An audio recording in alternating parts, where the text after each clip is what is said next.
Halo rekan-rekan mahasiswa dan Bapak Ibu pengampu mata kuliah data. Perkenalkan, nama saya Istio Adi Andowa dengan NIM 0557512773, mahasiswa program studi sistem informasi dari STBJJ Jakarta Universitas Terbuka. Setelah pada tugas 1 kemarin, kita berhasil merancang Entity Relation Diagram atau ERD secara logis. Kali ini, pada tugas 2, saya akan mendefinisikan langkah-langkah fungsi fisik ERD tersebut ke dalam basis data MySQL atau MariaDB. Sesuai dengan panduan praktik NSIM 4206 edisi 2, seluruh proses diimplementasikan ini akan saya lakukan menggunakan tools grafis PHP MyAdmin yang ada pada package X. Mari kita mulai. Ini tahap yang pertama. Tahap pertama adalah menjalankan environment basis data kita. Sebelum mengakses halaman web PHP MyAdmin, kita wajib mengaktifkan mode service dan MySQL terlebih dahulu melalui action control panel. Saya akan mengklik tombol Start pada modul baca, kemudian tombol Start pada modul MySQL. Kita pastikan kedua modul ini berhasil berjalan dengan indikator background nama modifikasinya yang berubah menjadi warna hijau.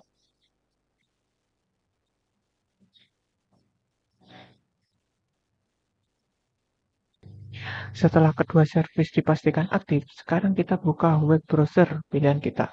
Pada kolom alamat URL, ketikkan alamat http localhost phpMyAdmin, lalu tekan Enter.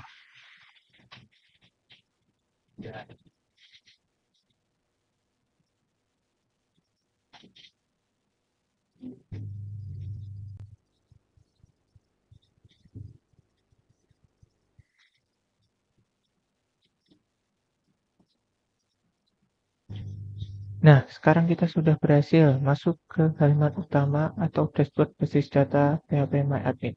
Di panel sebelah kiri, kita bisa mengamati beberapa basis data bawaan default dari MySQL seperti Information Schema, MySQL, Performance Schema, phpMyAdmin, dan Test. Sekarang kita masuk ke Data Definition Language atau DDL. Tahap pertama adalah menciptakan basis data baru bernama rumah sakit.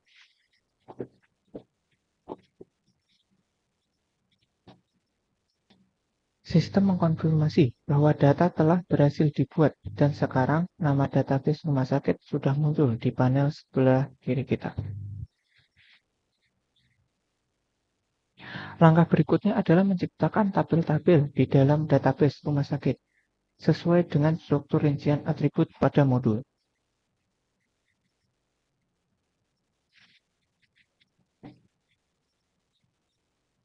Saya akan langsung memasukkan perintah DDL untuk membuat 6 tabel sekaligus, yaitu tabel pasien, administrator, dokter, serta 3 tabel perantara, yaitu dokter admin, pasien dokter, dan daftar.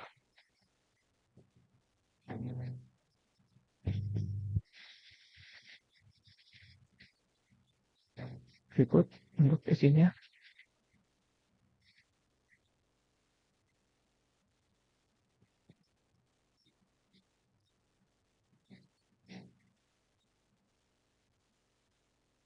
Nah, setelah kita go tadi, bisa kita lihat bahwa di panel kiri dan menu struktur, keenam tabel fisik kita sekarang sudah berhasil terbentuk dengan sempurna.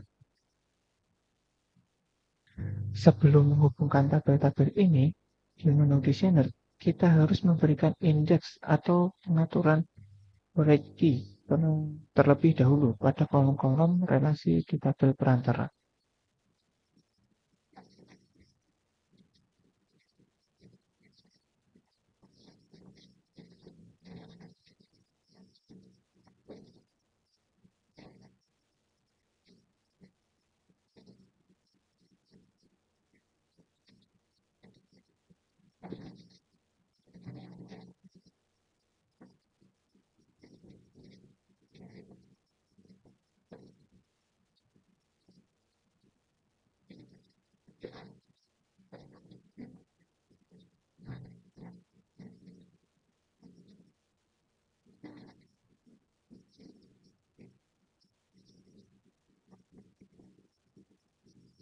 Setelah indeks dibuat, sekarang kita buka fitur grafis dengan ketik nama database rumah sakit, lalu milih klik desainer.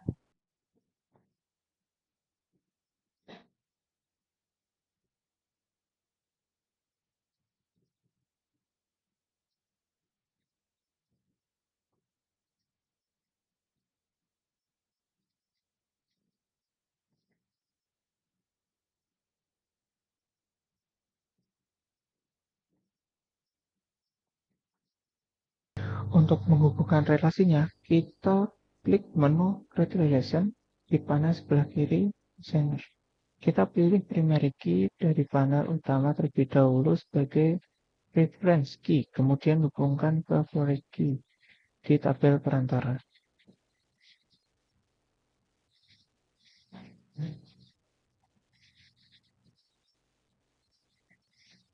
Pada menu konfigurasi favorite key relation, kita ubah opsi on delete menjadi cascade dan on update menjadi cascade untuk menjadi konsistensi data. Lalu oke.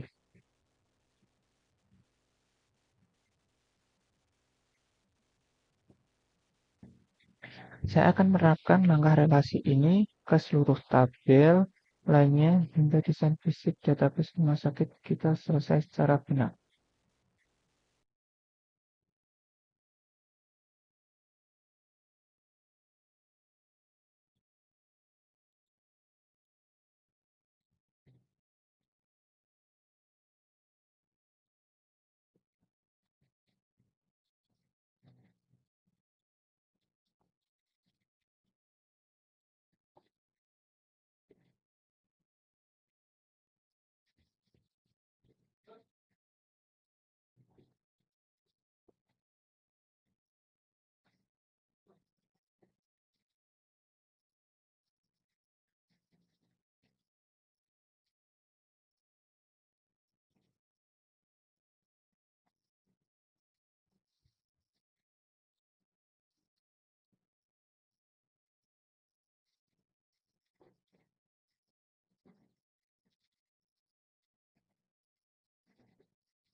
Ya, relasinya sudah selesai.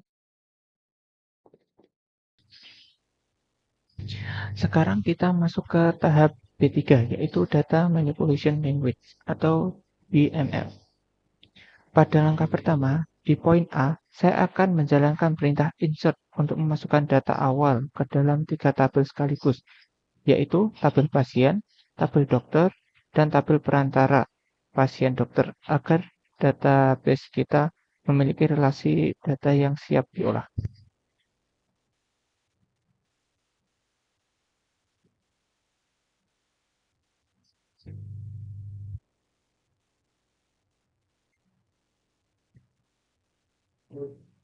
Berikut untuk hasilnya.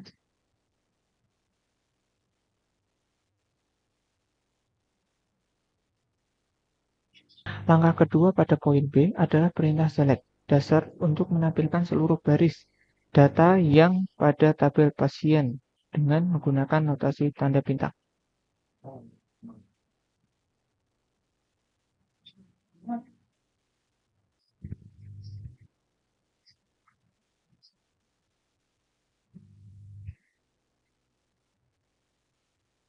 Berikut filenya, lalu kita buku. Untuk hasilnya seperti berikut. Poin C adalah syarat bersyarat menggunakan klausa where. Di sini saya menyaring data untuk hanya menampilkan nama pasien dan memiliki jenis kelamin berkode 1 atau laki-laki.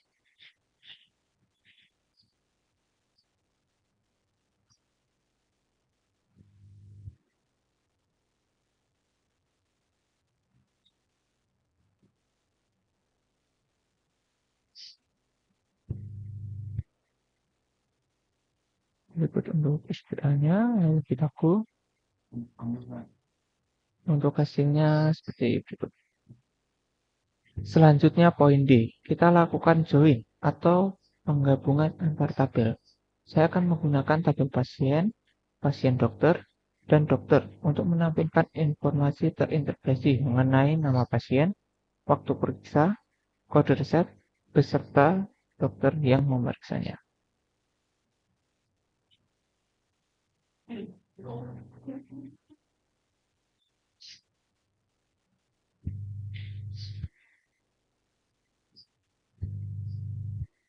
Berikut untuk SQL-nya, lalu kita go.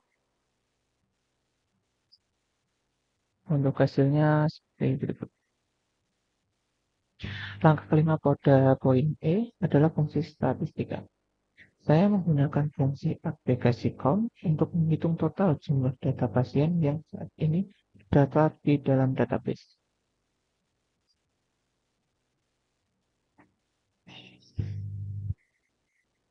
Untuk eksekusi seperti berikut, lalu kita go. Berikut untuk hasilnya ada 5. Poin F adalah fungsi string. Di sini, saya menggunakan fungsi left untuk menyaring dan menampilkan data pasien yang penulisan alamatnya diawali dengan potongan kata JL.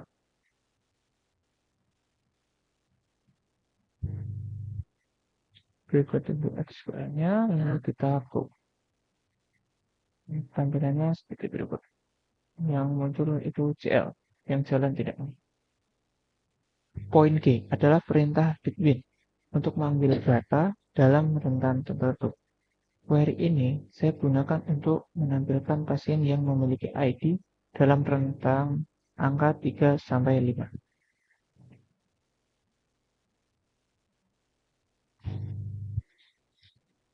Berikutnya query-nya. Lalu kita go.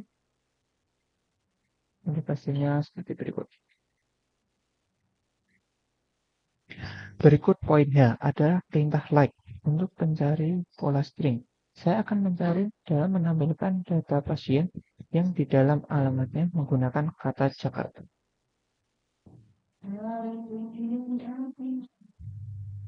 Untuk SQL query-nya, lalu kita put. Terakhir, poin I adalah perintah order by. Saya akan menampilkan seluruh data pasien secara menurun atau descending berdasarkan kolom ID pasien.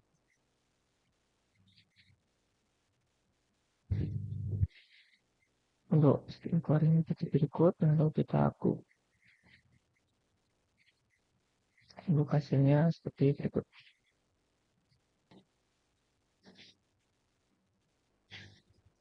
Sebagai kesimpulan, kita telah berhasil menyelesaikan seluruh rangkaian praktikum tugas 2 ini dengan sukses.